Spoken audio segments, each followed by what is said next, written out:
Look, we have to be real careful on how we connect with people who may be lost in the streets or simply just don't know Christ. Because what we do is a lot of us will find somebody that's lost in the street, and what we do, we start pounding them with their faults. You're a prostitute. You don't take care of your kids. You're a drug dealer. You're a gang banker. You don't help your family. You don't support your kids. You're a thief. You're an armed robber. You're having sex with too many men.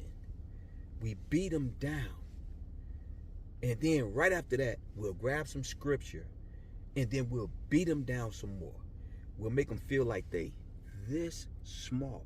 And then right after that, we turn around and say, you know what? You need to come to church with me. What makes you think that they're going to come to church with you after you made them feel that small? What make you think that? See, I know a lot of people, they want to help. They want to serve. But sometimes you have to watch and understand how to serve and how to bring people to Christ. You can't judge and beat people down from the things they've been through because you've been through something yourself. You can't beat people down. You have to meet them where they at. Just to give you an example, just say you met a young drug dealer that got guys selling drugs for him.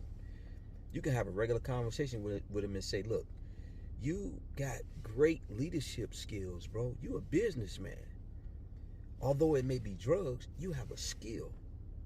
Brother, what if you turned this skill into something that's legal, and how much money you can make without any problems from the police, without the stick-up man, without drug addicts, without worrying about the drugs you selling, somebody ODing and dying?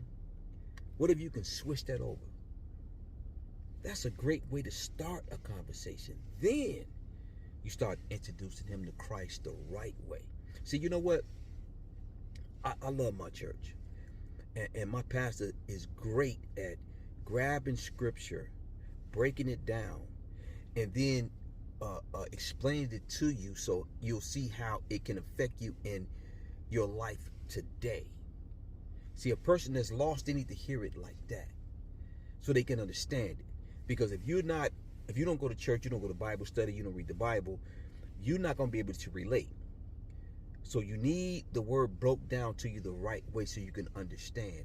And you also need to be in a church so you can fellowship and connect with people who've been through the same problem you've been through. Look, we got to stop beating people down. We got to know how to come to them. Off topic a little bit, but it's kind of like on the topic. Look, this whole Cat Williams thing. I know all the drama, all the back and forth about the comedians and all the low pay and stole my jokes and all that stuff. Yeah, I don't agree with everything Cat Williams said because me personally, I don't think he should have attacked those guys' wives and all those things, a lot of other things he said. But you know what? That man dropped some jewels in that interview that everybody looked over because they so caught up in the drama. Case in point. Did you hear when the man said, when Shannon asked him, comedians have said they've been doing a set, they're beginning comedians, they're working hard, they're trying to get out there and blow up. They had a comedy shop where they know they're not going to get no money. They're putting everything out there.